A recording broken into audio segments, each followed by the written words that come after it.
পড়াবো আমাজনের জঙ্গলে। আমাজনের জঙ্গলে অমলেন্দ্র চক্রবর্তী উনি এটা লিখেছেন। আমাজন একটি কিসের নাম? আমাজন একটি নদীর নাম। এই আমাজন নদী হচ্ছে পৃথিবী বিখ্যাত একটা নদী। এই নদীর দূর পাশে তীরে যে জঙ্গলে বিরাট ভয়ানক জঙ্গল। এখানে এমন কোনো বিপজ্জনক প্রাণী বা ইয়ে নেই, সাপ এই ধরনের নেই যে তুমি কল্পনা করতে পারবে না।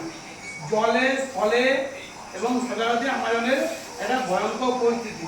আমরা এই দেখো এই ভিডিওর মাধ্যমে আমরা আমাজনের জঙ্গলে বিভিন্ন প্রাণীদের তোমরা দেখতে পাচ্ছ যে ঘন বন, এটা হচ্ছে এটা হচ্ছে আমাজনের জঙ্গল। দেখো এই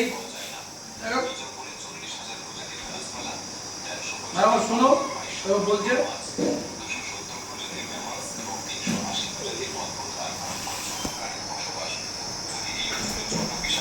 কথা বলা হয় তাহলে এখানে 25 লক্ষেরও বেশি আলাদা আলাদা বিষাক্ত পোকামাকড় রয়েছে। এই জঙ্গল বাইরে থেকে যতটা তাহলে আমরা কি বুঝতে পারছি, আমাজনের জঙ্গলের ভিতরে যে সমস্ত প্রাণীরা বাস করে তাদের একটা ছড়িয়ে যাচ্ছে, তাই তো? তাহলে একটু আছো দেখো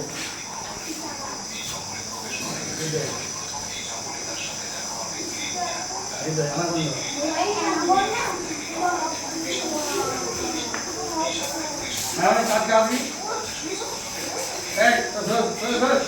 এই পাশে বল, এই পাশে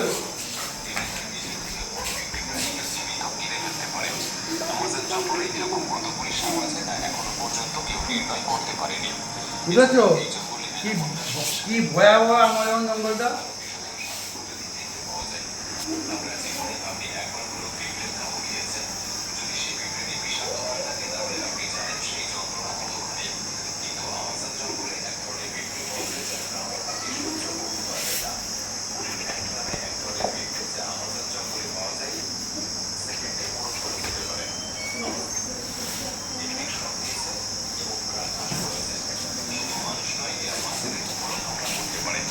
নিজেদের শরীরে থেকে 100 গুণ ওজনের বেশি প্রাণীর উপর হামলা করে থাকে। এদের সামনে যেই হোক না কেন একটি ইলেকট্রিক ঝটকা নিমেষেই তাকে মেরে ফেলতে পারে। বিশেষজ্ঞরা মনে করে যে এই ইলেকট্রিক ইলের 860 ভোল্ট দ্বারা একটি প্রাণীর নার্ভাস সিস্টেম সহজেই বন্ধ হয়ে যেতে পারে। মার্টি ক্রিস্টেল নামে একজন সাথে পার করেছিলেন আর সেই ভয়ঙ্কর অ্যামাজন নদী, যেখানে হাজার বছর পরিমাণে ভয়ঙ্কর ভূমি, ইলেকট্রিক ইল এবং সেই ভয়ঙ্কর সাপের বসবাস। কিন্তু মার্টি কিভাবে এই ভয়ঙ্কর নদীকে পার করেছিলেন এবং এই তৈরি করেছিলেন তা মাত্র সেসব নদীদের মধ্যে। 2007 সালে তিনি রেকর্ড তৈরি করতে এই ভয়ঙ্কর নদী আমাজনকে বেছে নিয়েছিলেন। একটি গোটা দিনের মধ্যে তিনি 10 ঘন্টা আমাজন নদীতে জঙ্গল থেকে শিকার করে এবং এভাবেই তারা জীবিকা নির্বাহ করে। এদের মধ্যে এমনও কিছু গোষ্ঠীর মানুষ আছে যারা আজ পর্যন্ত সভ্য জগতের মানুষের সাথে পরিচয় করেনি এবং যখন কোনো সভ্য মানুষ হঠাৎ এদের সামনে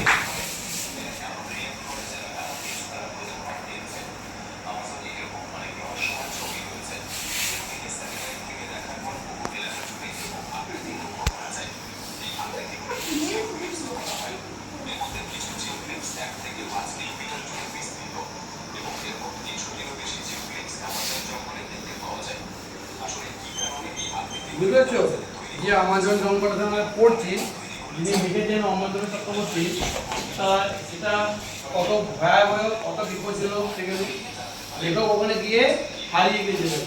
যে আমাজনের একটা ছেলে ওই জঙ্গলের ছেলে উপাস দেখা হয়েছিল, তাই না?